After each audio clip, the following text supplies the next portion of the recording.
Bonjour à tous et bienvenue sur boursicoté.com pour cette nouvelle analyse technique du CAC 40 en clôture avec une séance qui a poursuivi donc la phase de consolidation, puisque suite à la séance d'hier où nous avons eu donc ce gap baissier qui n'a pas été comblé, on a inscrit un nouveau plus bas. Je vous avais indiqué qu'en cas de rupture ici des 8145 points, c'est la zone des 8092 points qui serait l'objectif. Cet objectif a été atteint et c'est même le niveau de clôture, puisqu'à 8092.11, le CAC 40 perd ce soir 0,61% par rapport à la clôture de la séance précédente. Donc on est toujours ici dans cette phase de consolidation.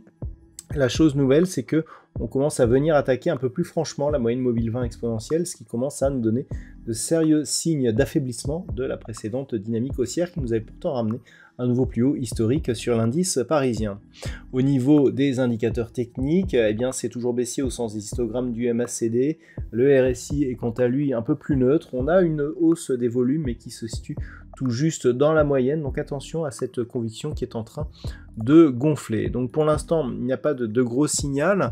Au niveau des valeurs, on a quelques hausses tout de même, puisque Dassault Systèmes gagne 3,43%, ST Microelectronics plus 3,05%, Aufin Scientifique plus 2,96%. Derrière, L'Oréal et Safran sont sur des hausses légèrement supérieures à 1%. On a assez peu de valeurs par contre en hausse. Et au niveau des plus fortes baisses, c'est Hermès qui perd donc 4,25%, suivi de Michelin, moins 4,05%, Renault, moins 2,35%. Attention aux dividendes qui sont versés sur certaines valeurs qui créent une baisse artificielle. Derrière, LVMH et Total Energy sont sur des baisses proches de 2%.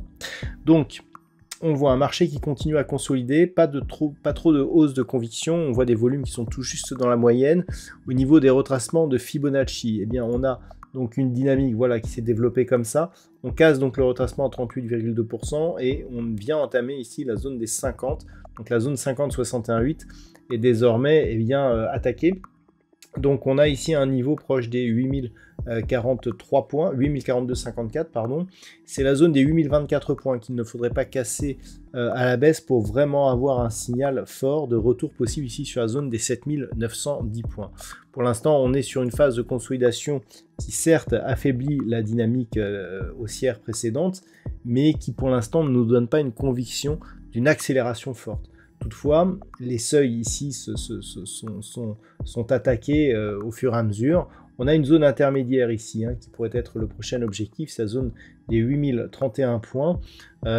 Si vraiment on cassait cette zone des 8092, là les signaux seraient un peu plus forts, puisqu'il y aurait une vraie rupture de la moyenne mobile 20 exponentielle, après ici un contact sur la bande de Bollinger supérieure, donc il y aurait neutralisation de la dynamique haussière et passage dans une dynamique baissière sur contact ici de la bande de Bollinger inférieure, voire cassure de la zone ici des 7910 points.